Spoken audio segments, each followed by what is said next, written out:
नमस्कार। आज हम सीधे मुद्दे पर आते हैं। एक ऐसी कंपनी जो शायद हम में से कई लोगों के फोन में है, ग्रो। वो अपना आईपीओ लेकर आ रही है और ये भारतीय फिनटेक की दुनिया में एक बड़ी हलचल है। सही कहा ना? बिल्कुल बिल्कुल, काफी चर्चा है इसकी। हाँ, तो हमारे पास इस आईपीओ से जुड़ी काफ़ी सारी जानकारी है। मतलब इसके साइज से लेकर कीमत और कंपनी की क्या रणनीति है, आगे क्या प्लान्स हैं।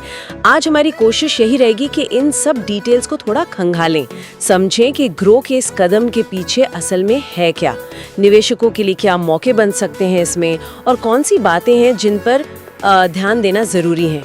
क्या ये फिनटेक कहानी का एक सुनहरा पन्ना है या फिर बस उम्मीदों का एक बुलबुला? चलिए देखते हैं। ठीक है, तो सबसे पहले थोड़ा बेसिक ताज़ा कर लेते हैं। वैसे तो हमारे सुनने वाले जानते ही होंगे ग्रो के बारे में। ये एक ऑनलाइन प्लेटफॉर्म है, शेयर, म्यूचुअल फंड, ईटीएफ, ये सब निवेश कर सकते हैं लोग इस पर। और इसकी पेरेंट कंपनी है बिलियन ब्रेन्स गराज वेंचर्स। और लेटेस्ट खबर ये है कि सेबी, मतलब जो मार्केट रेगुलेटर है, उनसे आईपीओ लाने की मंजूरी मिल गई है। हाँ, ग्रीन सिग्नल मिल गया है। और ये आईपीओ कोई छोटा मोटा नहीं है। सुनने में आ रहा है कि साइज काफी बड़ा है, करीब 6,632 करोड़। जी हाँ, लगभग 6,632 करोड़ ये टोटल इशू साइज है। अच्छा, और कीमत, प्राइस बैंड क्या रखा है इन्होंने? प्राइस बैंड जो तय हुआ है वो है 95 रुपए से 100 रुपए प्रति शेयर। फेस वैल्यू 2 रुपए है शेयर की। 95 रुपए से 100 रुपए, ठीक है। हाँ, और इसमें जो लॉट साइज है वो 150 शेयरों का रखा गया है। 150 शेयर। तो अगर हम अपर प्राइस बैंड यानी 100 रुपए को देखें तो कम से कम 15,000 रुपए का निवेश बनता है एक लॉट के लिए। 15,000 रुपए। ये अमाउंट कुछ छोटे निवेशकों के लिए सोचने वाली बात हो सकती है ना? बिल्कुल, ये एक एंट्री पॉइंट तय करता है कि कितना सुलभ है। और ये जो प्राइस बैंड है 95 रुपए से 100 रुपए, इसी रेंज के अंदर निवेशकों को अपनी बिड लगानी होगी। समझ गई। अच्छा, तारीखें भी आ गई हैं शायद। बिडिंग कब से कब तक है? हाँ, तारीखें भी आ गई हैं। जो बिडिंग यानी सब्सक्रिप्शन पीरियड है वो 4 नवंबर 2025 से शुरू होकर 7 नवंबर 2025 तक चलेगा। 4 से 7 नवंबर। जी, और लिस्टिंग की जो अनुमानित तारीख है, मतलब जब शेयर स्टॉक एक्सचेंज पर ट्रेड होना शुरू हो सकता है, वो करीब 12 नवंबर 2025 के आसपास बताई जा रही है। ठीक है, तो नवंबर में ही सारी हलचल है। हाँ बिल्कुल। अच्छा, एक और थोड़ा टेक्निकल बात, ये जो आईपीओ है ये फ्रेश इशू और ऑफर फॉर सेल मतलब ओएफएस दोनों का मिक्सचर है। सुनने वालों को शायद पता हो, पर थोड़ा सा बताएंगे कि इसका मतलब क्या है और ग्रो के लिए इस मिक्स का क्या मायने हो सकता है? जरूर।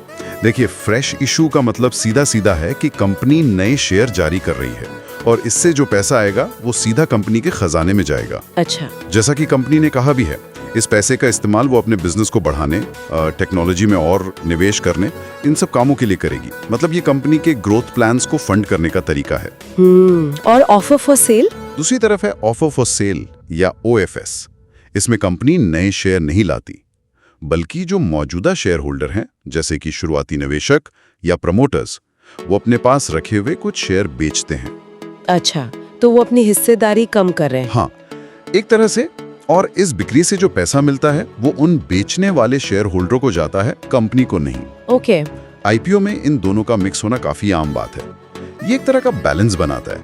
कंपनी को ग्रोथ के लिए पैसा भी मिल जाता है और जो पुराने निवेशक हैं उन्हें अपनी होल्डिंग बेचने का, मतलब कैश निकालने का एक मौका मिल जाता है। ग्रो के केस में ये दिखाता है कि हाँ, कंपनी को ग्रोथ के लिए और पैसा चाहिए, लेकिन साथ ही जो शुरू में पैसा लगाने वाले लोग थे उन्हें भी एक एग्जिट रूट मिल रहा है। ये बात समझ में आई। अच्छा, अब आते हैं उस आंकड़े पर जिसने शायद सबसे ज्यादा ध्यान खींचा है, कंपनी का वैल्यूएशन।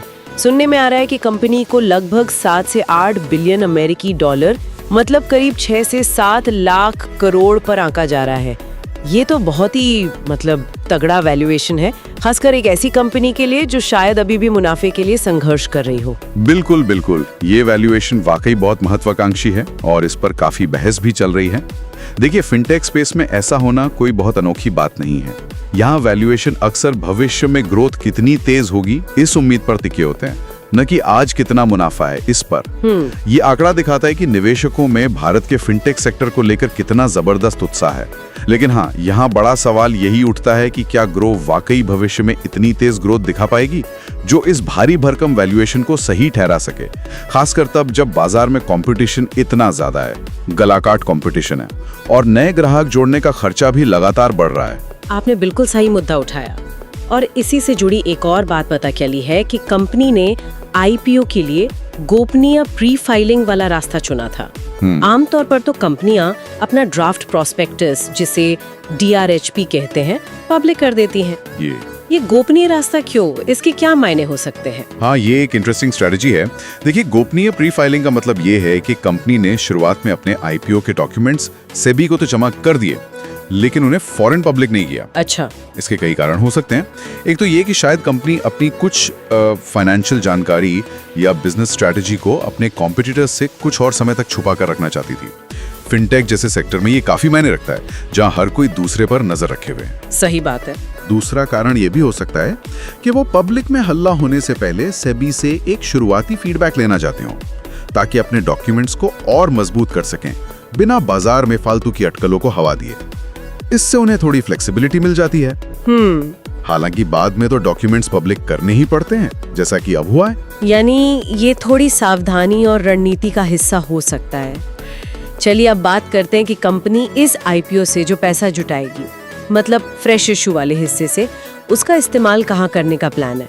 बताया गया है कि main focus business expansion, technology investment और ब्रोकिंग, वेल्थ मैनेजमेंट सेवाओं को बढ़ाने पर होगा। हाँ, ऊपर से देखें तो ये प्लान किसी भी बढ़ती हुई फिनटेक कंपनी के लिए बिल्कुल अपेक्षित ही लगते हैं। टेक्नोलॉजी तो इन कंपनियों की रीढ़ की हड्डी है, तो उसमें तो लगातार पैसा डालना ही पड़ेगा। बिल्कुल। सर्विसेज को बढ़ाना, स्केल अप करना, ये भी ग्रोथ के लिए जरूरी है। लेकिन यहाँ थोड़ा गहराई से सोचने वाली बात यह है कि क्या ये निवेश सिर्फ बिजनेस चलाने की जो सामान्य लागत होती है, मतलब कॉस्ट ऑफ डूइंग बिजनेस, वो है, या इसमें कुछ ऐसा खास, कुछ स्ट्रेटेजिक है जो ग्रो को दूसरों से आगे ले जाएगा? आपका क्या मतलब है? थोड़ा और बताएंगे? मेरा मतलब है कि देखिए, हर फिनटेक कंपनी टेक्नोलॉजी पर खर्च कर रही है, ग्राहक लाने के लिए मार्केटिंग कर रही है। सवाल यह है कि ग्रो का ये निवेश क्या सिर्फ कंपटीशन में टिके रहने के लिए है, या वो कोई ऐसा नया टेक प्लेटफॉर्म बना रहे हैं, कोई ऐसी नई सर्विस ला रहे हैं, या शायद कोई अधिग्रहण करने वाले हैं जिससे उन्हें एक ठोस कंपेटिटिव एडवांटेज, एक बढ़त मिलेगी। क्या वो एआई या डेटा एनालिटिक्स का इस्तेमाल करके कुछ नया कर रहे हैं, जैसे पर्सनलाइज सलाह देना? क्या वो टियर 2, टियर 3 शहरों में अपनी पैठ बनाने के लिए कोई खास रणनीति बना रहे हैं, जहां अभी भी बहुत पोटेंशियल है? प्रोस्पेक्टस में इन प्लान्स की डिटेल्स देखना जरूरी होगा कि ये कितने ठोस हैं और कितने अलग हैं। सिर्फ ये कह देना कि टेक्नोलॉजी में निवेश करेंगे, ये काफी नहीं है। देखना होगा कि वो निवेश असल में कहाँ और कैसे हो रहा है। ये बहुत ही जरूरी पॉइंट उठाया आपने। मतलब सिर्फ ये जानना काफी नहीं कि पैसा कहाँ लगेगा, बल्कि ये समझना जरूरी है कि उस पैसे से क्या हासिल होगा जो शायद दूसरों से अलग हो। चलिए अब सिक्के के दोनों पहलू देखते हैं। इस आईपीओ में निवेशकों के लिए क्या मौके दिखते हैं और वो कौन से रिस्क हैं जिन पर ध्यान देना बहुत जरूरी है। पहले अवसरों की बात कर लेते हैं। देखिए, सबसे बड़ा अवसर तो शायद यही है कि ग्रो एक बहुत जाना माना नाम बन चुका है, खासकर युवा निवेशकों के बीच में। उनकी ब्रांड पहचान काफी मजबूत है, तो इस आईपीओ के जरिए निवेशकों को एक तरह से भारत की जो ये बढ़ती हुई डिजिटल इकोनॉमी है और जो फिनटेक क्रांति चल रही है, उसका हिस्सा बनने का मौका मिल रहा है। हाँ, ये बात तो है। कंपनी ने पिछले कुछ सालों में बहुत तेजी से ग्राहक जोड़े हैं, अपना यूजर बेस काफी बढ़ाया है। अगर ये ग्रोथ की रफ्तार बनी रहती है तो जो निवेशक शुरू में पैसा लगा रहे हैं वो फायदे में रह सकते हैं। और क्या कोई और पहलू, जैसे कंपनी का बिजनेस मॉडल खुद? हाँ, वो भी एक पॉइंट है। ग्रो का प्लेटफॉर्म सिर्फ स्टॉक ब्रोकिंग तक ही सीमित नहीं है, वो म्यूचुअल फंड भी ऑफर करते हैं, डिजिटल गोल्ड है, और अब तो शायद लोन जैसे प्रोडक्ट्स भी ला रहे हैं। अच्छा, लोन भी? हाँ, तो ये एक तरह से सुपर ऐप बनने की कोशिश कर रहे हैं, जहां ग्राहक को अपनी कई फाइनेंशियल जरूरतें एक ही जगह पर पूरी हो जाएं। अगर वो इसमें सफल होते हैं, मतलब अपने मौजूदा ग्राहकों को ही और ज्यादा प्रोडक्ट्स बेच पाते हैं, जिसे क्रॉस सेलिंग कहते हैं, तो उनकी प्रति ग्राहक कमाई बढ़ सकती है। ये एक बड़ा प्लस पॉइंट हो सकता है। और इसके अलावा भारत में देखें तो अभी भी शेयर बाजार या म्यूचुअल फंड में निवेश करने वाले लोग कुल आबादी के मुकाबले काफी कम हैं, तो ग्रोथ की गुंजाइश तो बहुत ज्यादा है। ग्रो जैसी कंपनियां इस बड़ी गुंजाइश का फायदा उठाने के लिए अच्छी पोजीशन में हो सकती हैं। ये तो हुए मौके, लेकिन जैसा आपने पहले भी इशारा किया था, हर निवेश में रिस्क तो होते ही हैं। ग्रो के आईपीओ से जुड़े हुए मुख्य रिस्क क्या नजर आते हैं आपको? हाँ, रिस्क की लिस्ट भी है और उस पर ध्यान देना बहुत जरूरी है। पहला और शायद सबसे बड़ा रिस्क तो वही है, भारी भरकम वैल्यूएशन। वही 6-7 लाख करोड़ वाला। जी, अगर कंपनी उम्मीद के मुताबिक परफॉर्म नहीं कर पाती है या फिर बाजार का मूड बदलता है, जो अक्सर होता है, तो शेयर की कीमत पर बहुत भारी दबाव आ सकता है। हमने पहले भी देखा है कि कई हाई प्रोफाइल टेक आईपीओज ने लिस्टिंग के बाद निवेशकों को काफी निराश किया है। ये तो है। और कंपटीशन? फिनटेक स्पेस तो बहुत भीड़-भाड़ वाला लगता है। बिल्कुल, ये दूसरा बड़ा रिस्क है। एक तरफ ज़ेरोदा जैसा मार्केट लीडर है जो काफी समय से है, फिर अपस्टॉक्स है, एंजल वन है, ये सब बड़े ब्रोकर्स हैं। और इतना ही नहीं, अब तो बड़े बैंक जैसे HDFC स्काई ले आया है, पेटीएम मनी है, दूसरी बड़ी कंपनियां भी इस मैदान में कूद पड़ी हैं। सही कहा। तो इस गलाकाट कंपटीशन में अपना मार्केट शेयर बनाए रखना और उसे बढ़ाना, ये ग्रो के लिए एक बहुत बड़ी चुनौती होगी। ग्राहक को अपनी तरफ खींचना और फिर उसे रोक कर रखना, ये सब महंगा होता जा रहा है। और ये जो डिस्काउंट ब्रोकिंग मॉडल है, इस पर मार्जिन का दबाव भी रहता है हमेशा। इसके अलावा क्या ये रेगुलेटरी माहौल भी एक चिंता की बात है, नियम वगैरह? निश्चित रूप से ये तीसरा अहम रिस्क है। फिनटेक सेक्टर पर रेगुलेटरी निगरानी, मतलब नियामकीय शिकंजा लगातार बढ़ रहा है। सेबी है, RBI है, ये रेगुलेटर्स ग्राहक सुरक्षा, डेटा प्राइवेसी, KYC नॉर्म्स और यहाँ तक कि ब्रोकर्स जो फीस लेते हैं, उसको लेकर भी कभी भी नए नियम ला सकते हैं। हमने हाल फिलहाल में देखा भी है कि कैसे कुछ फिनटेक कंपनियों को रेगुलेटरी सख्ती का सामना करना पड़ा है। हाँ, वो खबरें थीं। तो कोई भी ऐसा नियम जो उनके बिजनेस मॉडल के खिलाफ जाए, वो ग्रो के बिजनेस और मुनाफे पर सीधा असर डाल सकता है। ये एक ऐसा रिस्क है जिसे बिल्कुल अनदेखा नहीं किया जा सकता। और कंपनी की खुद की प्रॉफिटेबिलिटी, मतलब मुनाफा कमाने की क्षमता, क्या वो भी एक रिस्क है? हाँ, ये कहीं ना कहीं वैल्यूएशन वाले पॉइंट से ही जुड़ा है। देखिए, कई टेक कंपनीज खासकर शुरुआत में ग्रोथ पर इतना फोकस करती हैं कि मुनाफे को वो बाद के लिए टाल देती हैं। लेकिन निवेशकों को ये देखना होगा कि क्या ग्रो के पास मुनाफे में आने का एक साफ और भरोसेमंद रास्ता है। सिर्फ ग्राहक जोड़ते जाना काफी नहीं है, उन ग्राहकों से पैसा कमाना भी तो जरूरी है। अगर कंपनी लगातार घाटे में रहती है या मुनाफे का रास्ता साफ नहीं दिखता, तो निवेशकों का भरोसा डगमगा सकता है, खासकर अगर कभी बाजार में गिरावट का दौर आ जाए। और एक बात जो हमने शुरू में की थी, वो मिनिमम इन्वेस्टमेंट अमाउंट 15,000, क्या ये भी एक तरह का रिस्क माना जा सकता है, खासकर छोटे निवेशकों के लिए? इसे सीधे तौर पर कंपनी का रिस्क तो नहीं कहेंगे, लेकिन हाँ, ये निवेशकों के लिए एक एंट्री बैरियर जरूर है। 15,000 रुपए की रकम शायद हर छोटे निवेशक के लिए, खासकर जो पहली बार बाजार में आ रहे हैं, उनके लिए आसान ना हो। सही बात है। तो ये आईपीओ की पहुंच को थोड़ा सीमित कर सकता है। और इसके साथ ये भी है कि लिस्टिंग के बाद शेयर कैसा परफॉर्म करेगा, ये तो अनिश्चित है ही। लिस्टिंग पे गेन मिलेगा या नहीं, और मिलेगा तो कितना, ये कहना बहुत मुश्किल है। तो कुल मिलाकर तस्वीर काफी मिली जुली सी लग रही है। एक तरफ तो एक जाना माना नाम तेजी से बढ़ती हुई फिनटेक कंपनी में निवेश का मौका है, जो भारत की डिजिटल ग्रोथ स्टोरी का हिस्सा बन सकती है, और दूसरी तरफ भारी वैल्यूएशंस, गला काट कंपटीशन, रेगुलेटरी अनिश्चितता और मुनाफे पर सवाल जैसे गंभीर रिस्क भी हैं। एकदम सही कहा आपने। ये एक typical high risk high reward वाला मामला हो सकता है। निवेशकों को बहुत सोच समझकर अपने रिस्क लेने की क्षमता और अपने निवेश के लक्ष्यों को ध्यान में रखकर ही कोई फैसला लेना चाहिए। सिर्फ ब्रांड नाम सुनकर या जो हाइप बनी है उसके आधार पर निवेश करना समझदारी नहीं होगी।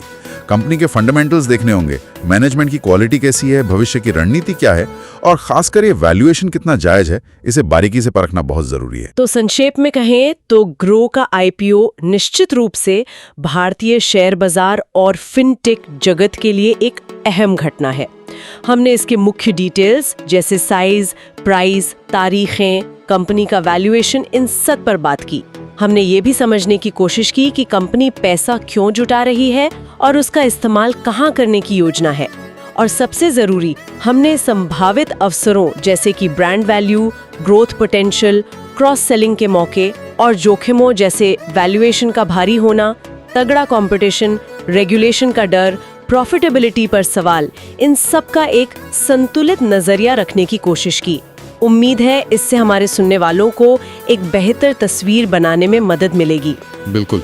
और इस खास आईपीओ से थोड़ा आगे बढ़कर अगर सोचें तो ये हमें कुछ बड़े सवालों पर भी विचार करने के लिए प्रेरित करता है।